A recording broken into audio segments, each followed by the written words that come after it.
Baik, kami dari kelompok 3 akan menjelaskan tugas SBD sebagai berikut. Izinkan saya memperkenalkan diri terlebih dahulu. Saya Muhi Hidayah.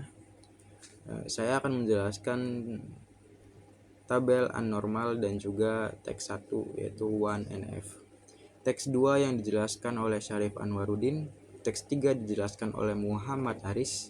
Teks 4 dijelaskan oleh Agastya Maesa Feraldi. Teks 5 dijelaskan oleh Muhammad Trian. Teks 6 yang dijelaskan oleh Ega Dwi Agustin. Teks 7 sekaligus penutup dan kesimpulan dijelaskan oleh Renal Fahrizi. Baik, pertama saya akan menjelaskan tentang anormal. 1. Anormal. Pada tahap awal normalisasi, kita memiliki sebuah tabel yang tidak dinormalisasi atau sering disebut sebagai tabel tidak normal. Tabel ini menyimpan data transaksi penjualan dalam bentuk yang sangat sederhana, di mana semua informasi disimpan dalam satu tabel, tanpa mempertimbangkan redundasi data atau efisiensi penyimpanan. Karakteristik tabel tidak normal yaitu 1. Data redundan, 2. Tidak ada pemisahan data, 3. Kemungkinan kesalahan data. Dampak-dampak dari tabel tidak normal ini, yang pertama, penggunaan ruang penyimpanan yang tidak efisiensi, 2. Kesulitan dalam pemeliharaan data, dan yang terakhir kesalahan dan inkonsistensi data. Baik, saya akan melanjutkan menjelaskan tentang tabel 1F. Bentuk normal pertama yaitu tabel 1F. Langkah pertama dalam proses normalisasi adalah mengubah tabel tidak normal menjadi bentuk normal. Pertama atau first normal from 1F. Pada tahap ini, kita memastikan bahwa setiap kolom hanya berisi nilai atomik, yaitu nilai yang tidak dapat dibagi lagi, dan tidak ada grup yang berulang dalam satu tabel. Karakteristik tabel 1F yaitu 1. Data atomik. Setiap kolom berisi nilai atomik. Ini berarti bahwa setiap sel dalam tabel hanya mengandung satu nilai, dan tidak ada grup berulang dalam tabel. Yang kedua, penghapusan grup berulang. Tidak ada grup berulang atau set nilai yang berulang dalam satu tabel. Setiap baris mewakili satu unit dan yang unik. Keuntungan dari tabel 1F yang pertama dan yang kedua. Pertama, data terorganisir lebih baik. Data lebih mudah dibaca dan diproses karena setiap kolom hanya berisi satu jenis data. Dan yang terakhir, meningkatkan integritas data. Dengan memastikan bahwa setiap kolom hanya berisi nilai atomik, kita mengurangi kemungkinan terjadinya inkonsistensi dan kesalahan data. Contoh implementasi. Setiap contoh pada tabel tidak normal, satu transaksi dengan beberapa barang bisa disimpan dalam satu baris dengan grup barang yang berulang. Namun dalam 1F, setiap barang dalam satu transaksi akan disimpan dalam baris terpisah, sehingga setiap transaksi dan barang dicatat secara individu. Dan juga proses transformasi. Proses transformasi ini ada 3. Yang pertama, identifikasi grup berulang. Langkah pertama adalah mengidentifikasi grup berulang atau set nilai berulang dalam tabel tidak normal. Yang kedua, pemisahan data. Setiap grup berulang dipisahkan ke dalam baris yang berbeda. Memastikan setiap sel hanya memiliki satu nilai atomik. Yang ketiga, penyesuaian tabel. Tabel disesuaikan sehingga setiap baris mempresentasikan satu unit dan yang unik, dengan tidak ada grup berulang. Terima kasih. Baik, saya Syarif Anwarudin. Saya di sini akan menjelaskan tentang bentuk normal pertama 1NF. Langkah pertama dalam proses normalisasi adalah mengubah tabel tidak normal menjadi bentuk normal pertama atau first normal from. Pada tahap ini, kita memastikan bahwa setiap kolom hanya berisi nilai atomik, yaitu nilai yang tidak dapat dibagi lagi. Tidak ada grup yang berulang dalam satu tabel. Karakteristik tabel 1NF. 1. Data atomik. Setiap kolom berisi nilai atomik. Ini berarti bahwa setiap sel dalam tabel hanya mengandung satu nilai dan tidak ada grup berulang dalam tabel. 2. Menghapus grup berulang. Tidak ada grup berulang atau set nilai yang berulang dalam satu tabel. Setiap baris mewakili satu unit data yang unik. Keuntungan dari tabel 1NF. 1. Data terorganisir lebih baik. Data lebih mudah dibaca dan diproses karena setiap kolom hanya berisi satu data. 2. Meningkatkan integrasi data. Dengan memastikan bahwa setiap kolom hanya berisi nilai atomik, kita mengurangi kemungkinan terjadinya kesalahan data. Contoh implementasi sebagai berikut. Pada tabel tidak normal, satu transaksi dengan beberapa barang bisa disimpan dalam satu baris dengan grup barang yang berulang.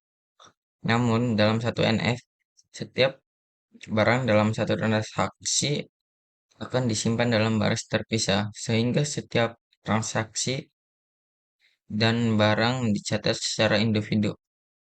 Proses transformasi. 1. Identifikasi grup berulang. Langkah pertama adalah mengidentifikasi grup berulang atau set nilai berulang dalam satu tabel tidak normal. 2. Pemisahan data. Setiap grup berulang dipisahkan ke dalam baris yang berbeda, memastikan setiap sel hanya memiliki satu nilai atomik. 3. Penyesuaian tabel. Tabel disesuaikan sehingga baris mempresentasikan satu unit data yang unik dengan tidak ada grup berulang. Sekian, terima kasih. Di sini saya Muhammad Aris akan menjelaskan proses normalisasi dari 1NF ke 2NF. Untuk penjelasannya adalah setelah tabel berada dalam bentuk normal pertama atau 1NF, langkah berikutnya adalah mentransformasi tabel tersebut menjadi bentuk normal kedua atau second normal from 2NF. Nah, lalu pada tahap ini kita menghilangkan ketergantungan parsial, yaitu ketika sebuah atribut tidak bergantung secara penuh pada kunci utama pada tabel 1NF. Masalah yang dihadapi di 1NF yaitu yang pertama, ketergantungan parsial. Atribut seperti nama kasir dan juga tanggal tidak bergantung secara penuh pada kunci utama gabungan, yaitu nomor struk, kode barang. Mereka hanya bergantung pada nomor struk. Ini menyebabkan redundansi data. Misalnya nama kasir Ana diulang pada setiap baris yang memiliki nomor struk 1001. Selanjutnya langkah-langkah transformasi dari 1NF ke 2NF. Yang pertama adalah identifikasi ketergantungan parsial. Nah, kita dengan menentukan atribut mana yang hanya bergantung pada sebagian dari kunci utama. Dalam hal ini, nama kasir dan juga tanggal hanya bergantung pada nomor struk. Lalu yang kedua adalah pisahkan tabel menjadi tabel baru. Buat tabel baru untuk mengelompokkan atribut yang hanya bergantung pada sebagian dari kunci utama. Lalu setelah itu buat dua tabel. Yang pertama isinya adalah tabel struk berisi nomor struk, tanggal, dan juga nama kasir.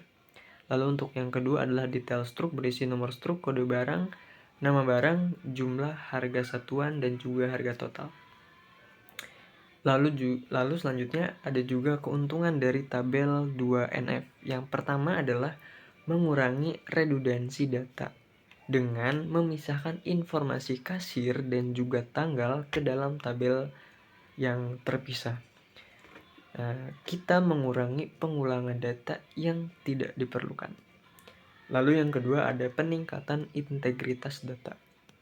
yaitu mengurangi kemungkinan kesalahan dan inkonsistensi data. Misalnya, jika nama kasir berubah, kita hanya perlu memperbarui satu tempat di tabel struk. Yang ketiga adalah efisiensi penyimpanan. Data yang terstruktur dengan sangat baik dan tanpa redundansi bisa mengurangi ukuran penyimpanan yang diperlukan. Terima kasih, sekian dari saya.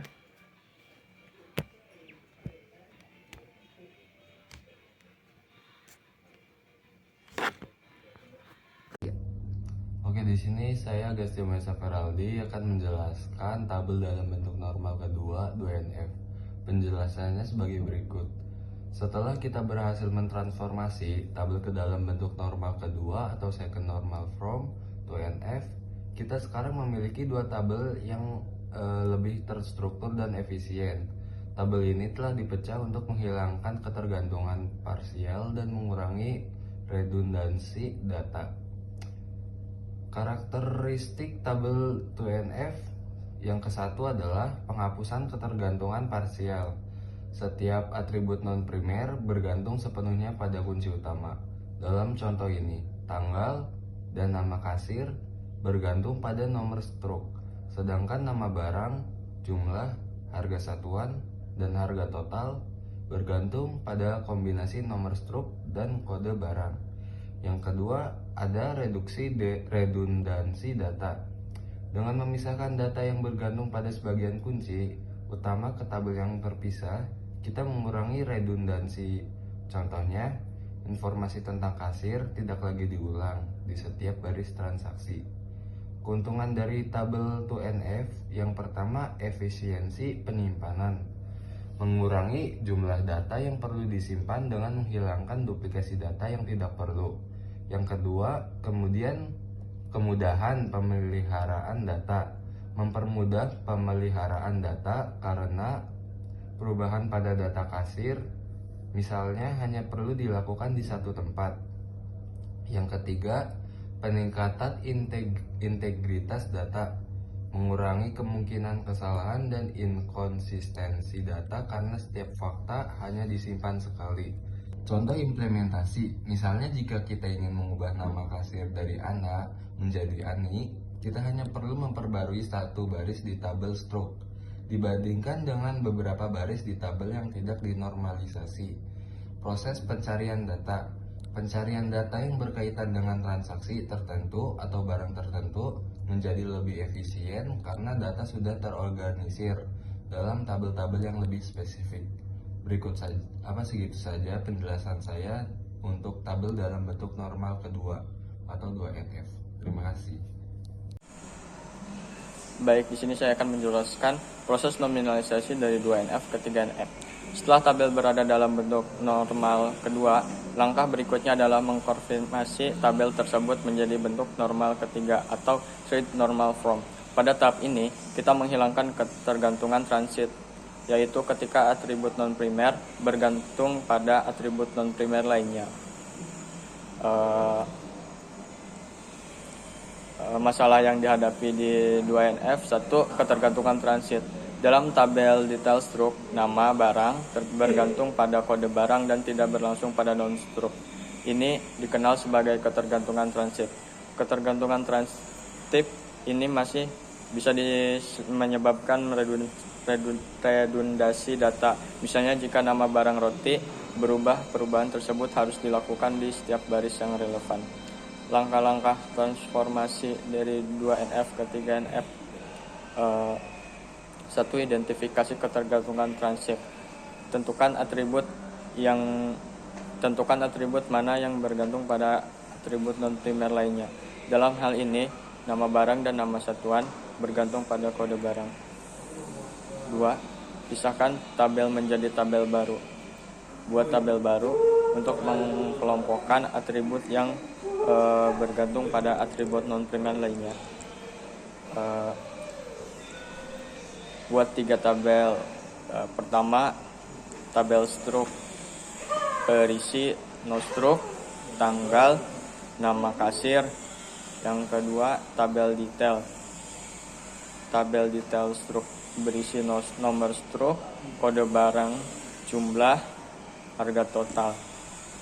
Yang ketiga, tabel barang berisi kode barang, nama barang, dan harga satuan. Keuntungan dari tabel 3NF: 1. Penghapusan ketergantungan transitif. Menghilangkan ketergantungan transitif dengan memindahkan atribut yang bergantung pada atribut non-primer ke tabel terpisah. 2. Reduksi lebih lanjut pada redundasi data dengan memisahkan informasi barang ke dalam tabel terpisah. Kita lebih lanjut mengurangi duplikasi data. Yang ketiga, peningkatkan integrasi data, memastikan bahwa setiap fakta hanya disimpan sekali sehingga mengurangi kemungkinan kesalahan dan inkonsistensi data. Proses pencairan data. Pencairan data yang Di sini saya akan menjelaskan tentang tabel dalam bentuk normal ketiga 3NF. Penjelasannya, setelah kita berhasil mentransformasikan tabel ke dalam bentuk normal ketiga atau trinormal form 3NF, kita sekarang memiliki 3 tabel yang lebih terstruktur dan efisien. Tabel ini telah dipecah untuk menghilangkan ketergantungan transitif dan lebih lanjut mengurangi redundasi data. 3NF, tabel struktur, tabel detail struk, tabel barang, karakter tabel 3NF.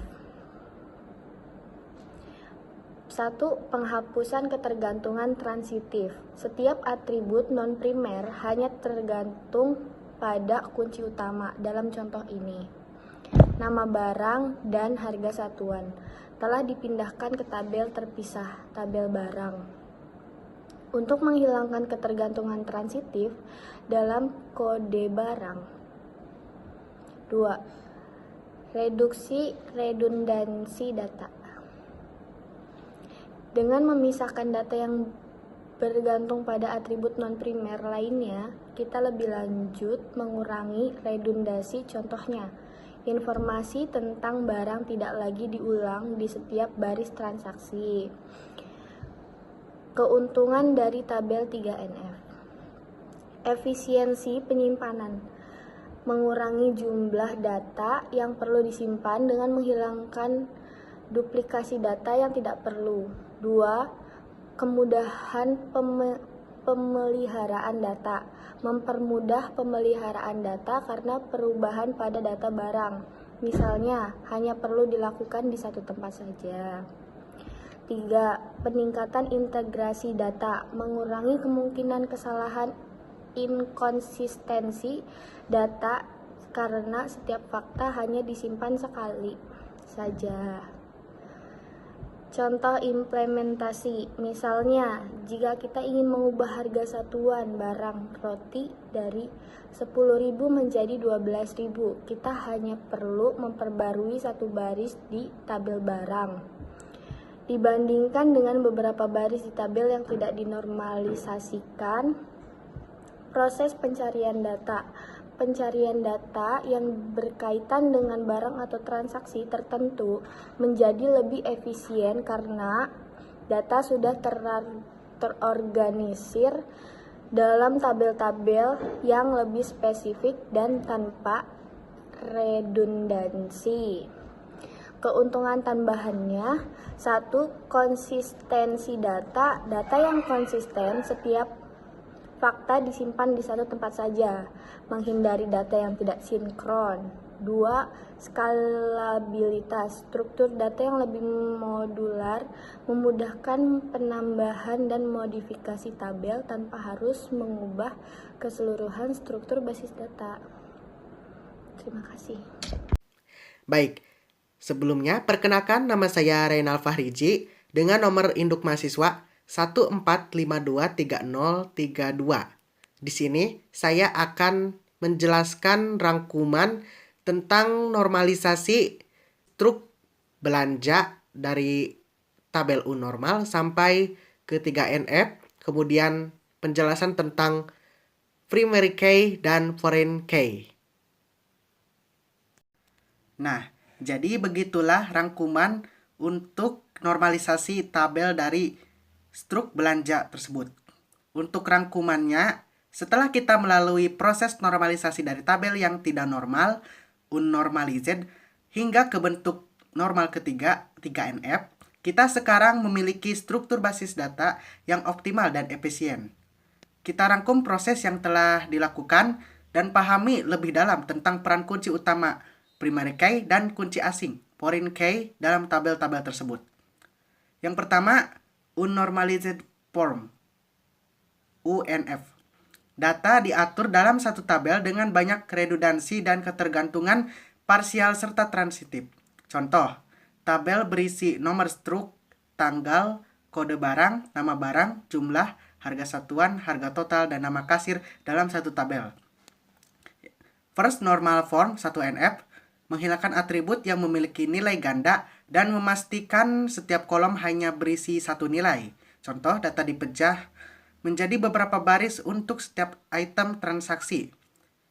Second normal form 2NF menghilangkan ketergantungan parsial dengan memisahkan data yang bergantung pada sebagian kunci utama. Contoh, memisalkan informasi kasir ke tabel terpisah sehingga tidak ada ketergantungan parsial. Third normal form 3NF menghilangkan ketergantungan transitif dengan memindahkan atribut yang bergantung pada atribut non-primer ke tabel terpisah. Contohnya, memisahkan informasi barang ke tabel terpisah untuk mengeliminasi ketergantungan transitif. Nah, kemudian ada kunci utama, primary key.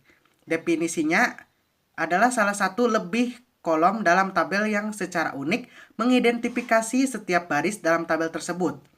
Di sini ada dalam tabel struk, ada nomor struk, kemudian dari tabel detail struk, yakni kode barang, kemudian di tabel barang ada kode nomor struk, kode barang.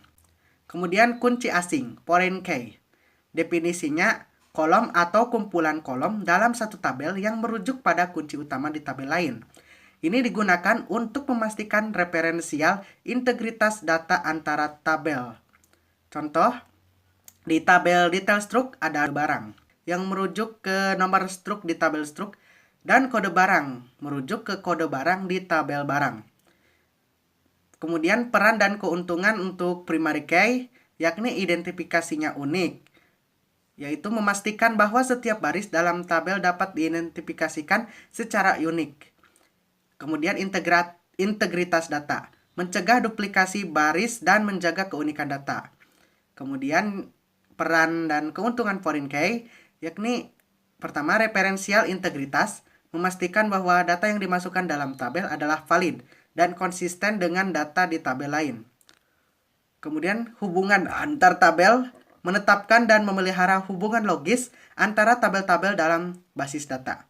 Nah, jadi kesimpulannya, dengan normalisasi hingga ke 3NF ini dan penerapan kunci utama serta kunci asing, kita dapat mencapai struktur basis data yang efisien, terorganisir dengan baik, dan mudah dikelola. Ini tidak hanya meningkatkan kinerja dan efisiensi penyimpanan, tetapi juga memastikan integritas dan konsistensi data yang lebih baik.